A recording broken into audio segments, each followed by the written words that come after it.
Good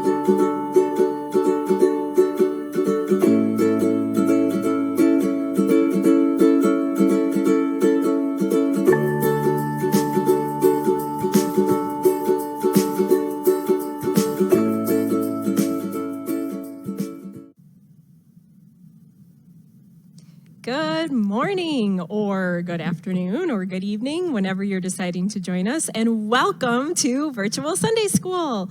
My name is Christy Hines, and I am the coordinator of Children and Family Ministries here at Geneva Lutheran Church, and I am so glad that you're joining us for this Virtual Sunday School lesson. Thank you for being here. So you can use this in a variety of ways. If you would prefer, you can have the kids in your house watch the Sunday school lesson while the grown-ups are watching the worship service, either while they watch it during the live stream or later some other time during the week. Or if you would rather, your whole family can join together and watch the Sunday school lesson, and you can do the songs and the stories and the activities all together as a family. Whatever works best for you, please use this resource as you wish. So we're going to get started, as we always do, with our warm-up song, which is Alive, Awake, Alert, to get ready for our lesson. So you can stand up and join me, and here we go. Ready? I'm alive, awake, alert, enthusiastic. I'm alive, awake, alert, enthusiastic.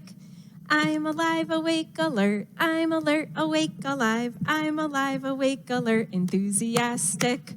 Awesome. Feeling warmed up? You ready to go? All right, let's get started on our lesson. Hi, and welcome to Sunday School for Sunday, May 9th. I'm so glad you're here. Hope you're feeling warmed up. We are going to jump right in today and start with our Bible story. Today's Bible story is called Living by Faith. It was not in my Spark Story Bible, so I have a summary of it for you. And this part of the Bible was written by one of Jesus' followers named Paul. So it's from his point of view. Okay, here we go. This is called Living by Faith, taken from the chapter Galatians, chapter 2, verses 15 through 21. I am Paul, and I was a Pharisee, a teacher of the law.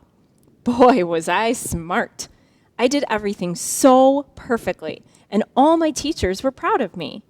I really wanted to please God, too, so I did everything a good Jewish young man should do. According to the Jewish laws, I was perfect. But inside, I was filled with doubt, fear, and shame. Then, because God loves me, God gave me a vision of Jesus. God wanted me to go to the people who are not Jewish, who haven't heard about God's love, to tell them all about Jesus and what he means. So, I spent some time alone praying.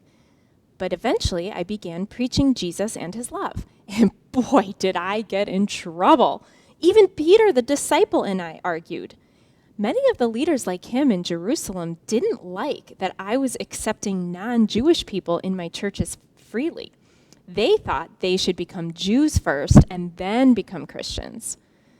That they should keep all the old laws like what to eat, how to wash your hands, and all that. But I disagreed. Here's the deal. God doesn't love us because of what we did or didn't do. Our friendship with God is all about our trust in Jesus. When we trust in Jesus, Jesus comes into our hearts and makes us good. Then, it's like Jesus is living inside us. You see, it's not how smart we are. It's not how good we try to be, because we can't be perfect. We just can't. It's only our trust and faith in Jesus that begins to change us and our hearts. That is good news. And so now I have some I wonder questions for you about the story. Remember, the I wonder questions are written by Pastor Siriana M. Stroman. She puts out a curriculum called Be the Story. So the first question today is, I wonder what Paul was like before he met Jesus. I wonder what Peter and the other disciples thought of Paul. I wonder what the other Pharisees thought about Paul's change. I wonder what it means to let Jesus into your heart. And finally, who are you in the story? What does the story mean for you today? Maybe you can relate to Paul, how he had a big change. We're going to read some more books and stuff too, and we're going to talk about how Paul, before he had that vision of Jesus, remember in the story it says God gave him a vision of Jesus. Before that, he was a bully. He was a bully to the people who were preaching about Jesus. But then after he was able to see Jesus and get that message from God, he had a change of heart. And he became a friend of Jesus's followers. And in fact, he started preaching and teaching people about Jesus as well. Okay, so next up we'll get to that story I mentioned in a second, but first we're going to sing another song, and this one is an oldie but a goodie. You may remember this if you've been watching Sunday school all along. We recorded this one back in November, and my girls were here to record it with me that day. The song is called Joy, Joy, Joy, Joy, Down in My Heart. It's a fun one. You're going to want to stand up and join in on the action, so enjoy. All right, so today's song is called Joy, Joy, Joy, Down in My Heart, and I'm going to teach you the words and the motions, and I actually have some backup dancers here to help me teach you the motions today, so they're very excited to be YouTube stars. So we're going to sing, I'll teach you the words, and then as always, you can always go back and watch the video again once you've learned it to sing it all the way through. So the first words to the first verse are, I've got the joy, joy, joy, joy down in my heart. And when you're doing joy, you make your face look really joyful. And then when we say down, we go like this. And then heart, you make a heart out of your hands, okay? Can you do that? All right, and then I'll teach you the chorus when we get there. It's pretty simple. We just repeat the same words over and over. So it goes like this. I've got the joy, joy, joy, joy down in my heart. Down in my heart. Down in my heart, I've got the joy, joy, joy, joy down in my heart. Down in my heart to stay. Okay, so the second verse, or the chorus, I mean, goes like this. And I'm so happy, so very happy. I've got the love of Jesus in my heart. And I'm so happy, so very happy. I've got the love of Jesus in my heart. Okay, second verse is, I've got the love of Jesus down in my heart. So we'll just keep doing the heart for that part. Okay, ready, dancers? All right, and I want to hear you singing too. Ready? I've got the love of Jesus down in my heart. Down in my heart, down in my heart. I've got the love of Jesus down in my heart. Down in my heart to stay. And do the chorus. And I'm so happy, so very happy. I've got the love of Jesus in my heart. And I'm so happy, so very happy. I've got the love of Jesus in my heart. Great job. Okay, third verse goes like this.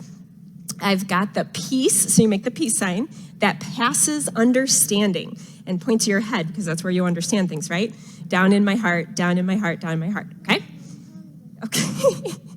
All right. So ready dancers and singers? Third verse. Here we go. I've got the peace that passes understanding down in my heart.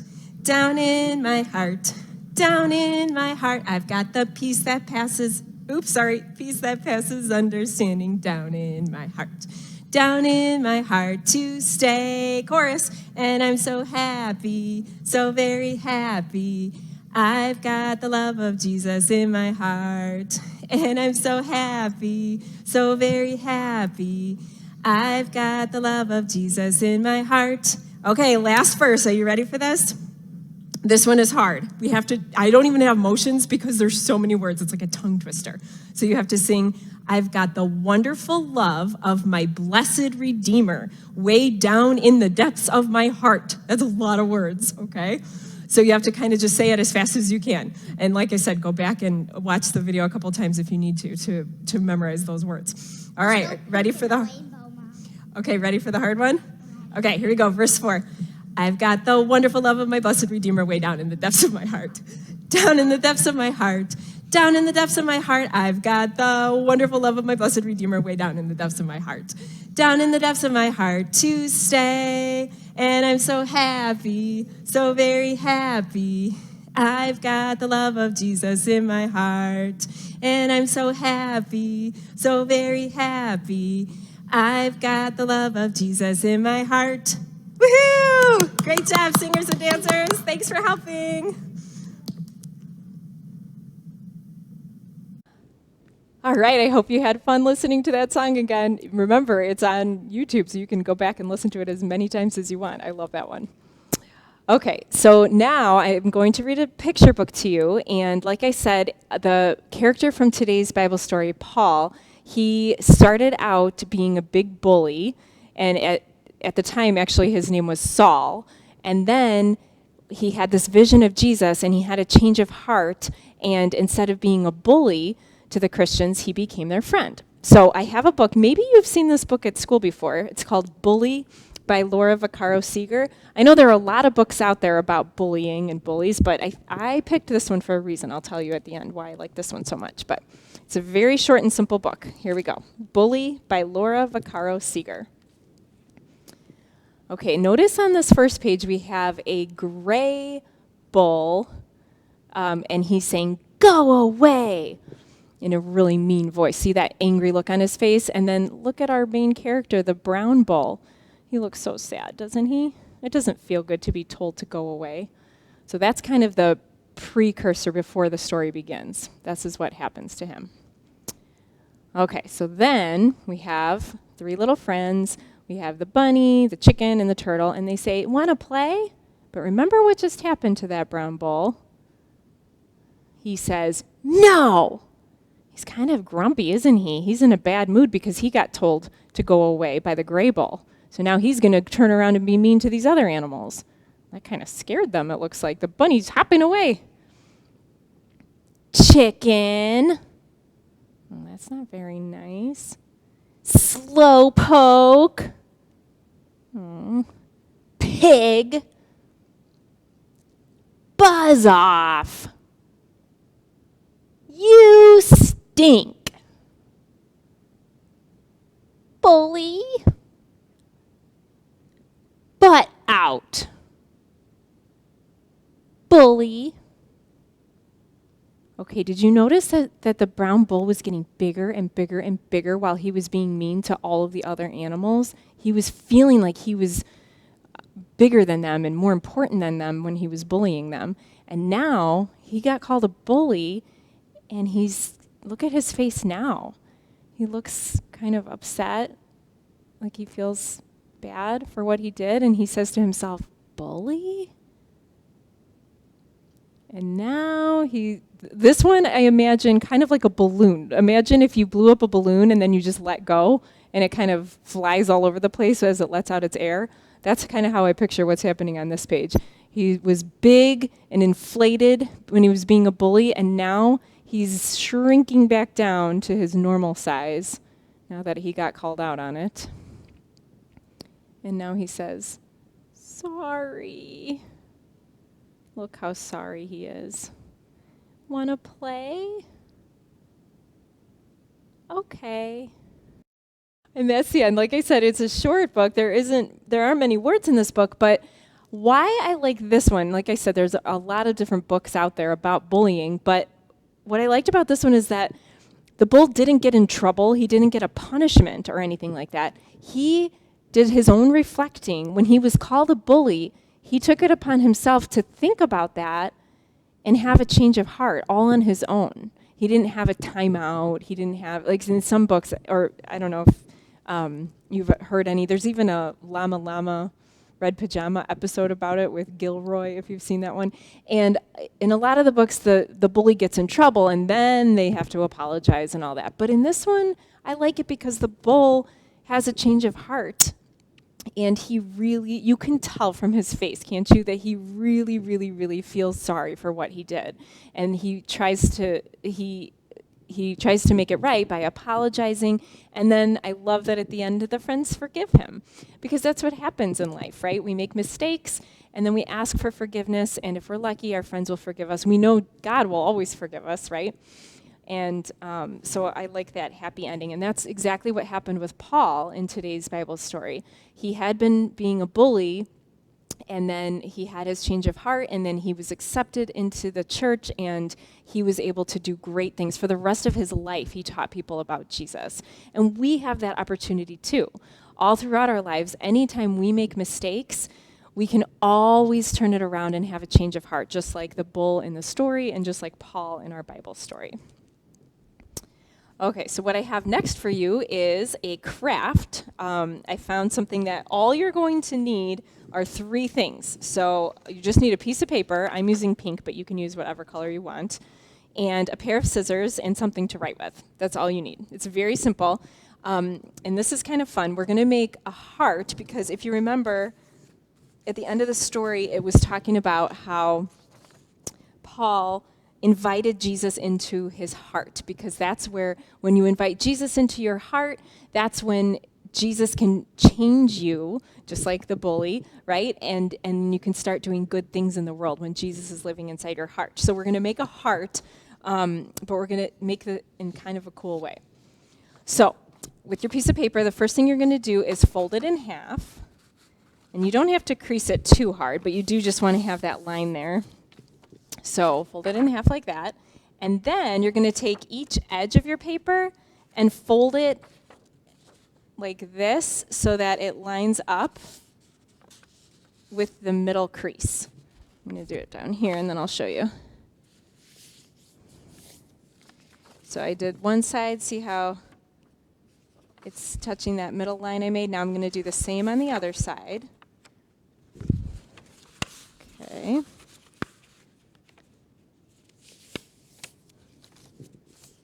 See how I did that? Okay.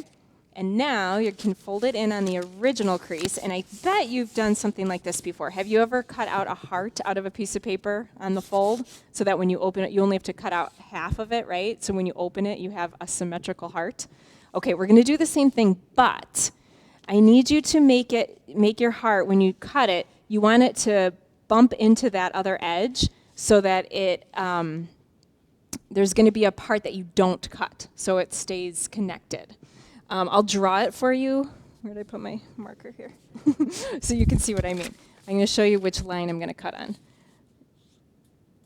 And then you don't have to draw it on yours, but if you want to, you can, to make a guide for yourself. But at least you can see what I'm doing here.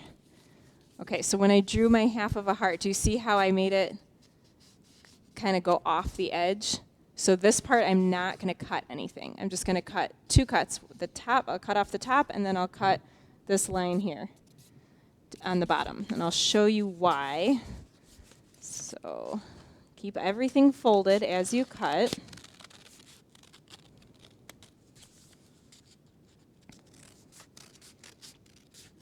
Okay, I made my 2 cuts. And now, when I open it up, I have, it looks like this. Do you see that? So then it's kind of like 2 doors covering up the heart. But because I didn't cut on these lines right here, they're still connected. Does that make sense? You can watch it a couple times if you need to. I hope I explained it well. Okay, so what I have here is my heart, and when we talk about Jesus being inside your heart, I'm going to have you write on the outside of the heart, you can write the words, "What's inside my heart?" What's inside my heart? Okay, and then on the inside, you can write or draw pictures of what's inside your heart. I'm going to write Jesus really big, because I always want to make sure I keep Jesus in my heart. I'm going to make him in bubble letters.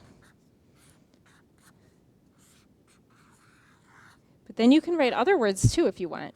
What else do you keep inside your heart?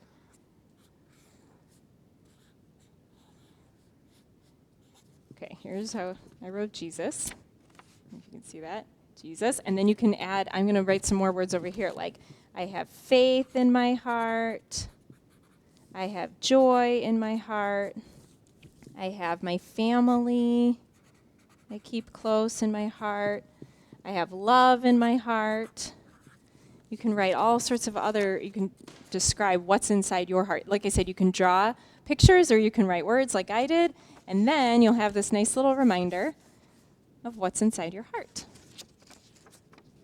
That's your craft for today. I hope that's fun for you. I hope you liked learning how to make a cool kind of heart that you can open up. All right, and let's see. All right, we're going to close with a prayer. So get your hands ready. Give me a big clap and say, "Let us pray." Dear God, open my heart and let Jesus inside. Help me to trust in Jesus and follow in his ways all my life so that I can find my rest in you, even on bad days. Amen.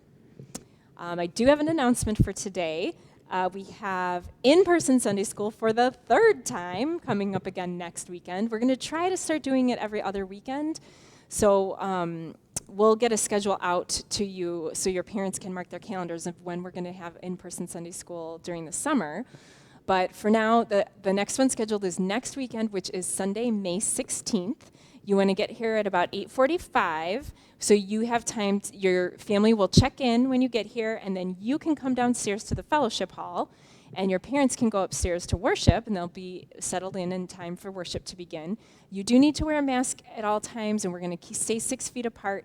But we've had 2 so far, and it has been so much fun to be together. We have my wonderful youth assistants have thought of some great games that we can play while still staying socially distant. We can do songs with our masks on, and we have crafts and activities we can do. So we've been having so much fun, and I would love to see you there in person if you can make it. So Sunday, May 16th, just have a grown-up in your house email me so that I know